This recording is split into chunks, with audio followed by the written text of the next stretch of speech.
Did you know that some planets have extinct animals in No Man's Sky? Did you know that sometimes you can scan one of these extinct animals, i.e. fauna, but it wouldn't get recognized in your discoveries at all? Heck, you wouldn't even realize that what you're scanning is fauna to begin with, and after you scan it, despite hearing Units received and getting the units, you still won't see this reflected as something that got scanned in the discoveries page. GoodGuysFree here, and today we're diving into a bizarre mystery.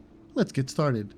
Before we dive in, a huge shout out to our Discord community member Fibbles. They were the ones who originally turned my attention to this incredibly weird detail. When they mentioned it, I knew I had to set out and check it for myself to see exactly what was going on.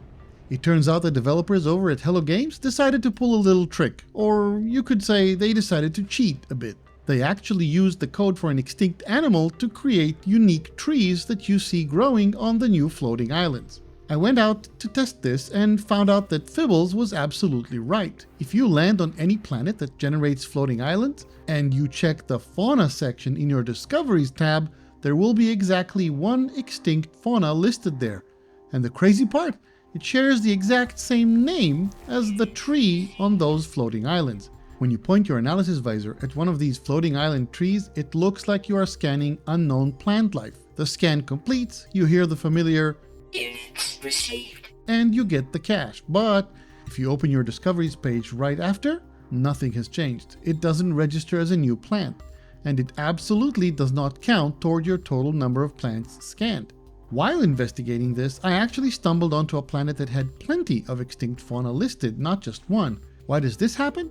Well, this happens when Hello Games decides to completely change the biome or generation seed of a planet in a massive update.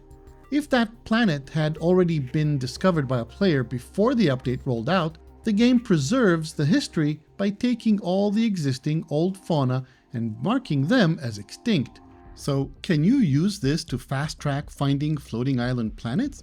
I set out exploring to find out. I knew that floating islands appear mostly on lush planets, so I teleported to Isentam, which is a lush galaxy and has a slightly higher spawn rate for lush planets. Warping my freighter between systems, I hoped to see one extinct fauna on those planets when exploring the discoveries with my freighter's planetary scanner, but I couldn't know if the game shows this ahead of time or only after you see the trees. Every time I would record this, then mark one planet and fly out to check. Finally, after an hour of warping and checking out planets, I came across a planet with floating islands, and I remembered distinctly that I did not see extinct fauna. I checked again, 0 out of 6 fauna discovered. None of them appears to be extinct. Maybe I need to find an island first? Found one and landed. I can see the tree, unidentified plant.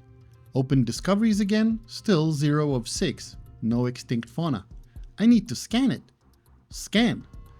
This is called J. Trumvigaceae. Let's open up our discoveries again. The main page still says 0 out of 6. Clicking fauna, we now see 0 out of 6, but lo and behold, there are 7 lines. A new extinct fauna appears at the bottom of the list, and its name? You guessed it, J. Trumvigaceae. So, unfortunately, this cannot help us speed up the time to find planets with floating islands. Huge thanks again to Fibbles for the tip. If you want to share your own discoveries, or if you just want to hang out with an awesome group of players, come join our Discord server. The link is in the description. If you found this useful or interesting, hit that like button and consider subscribing. GoodGuysFree here, and I'll see you again soon.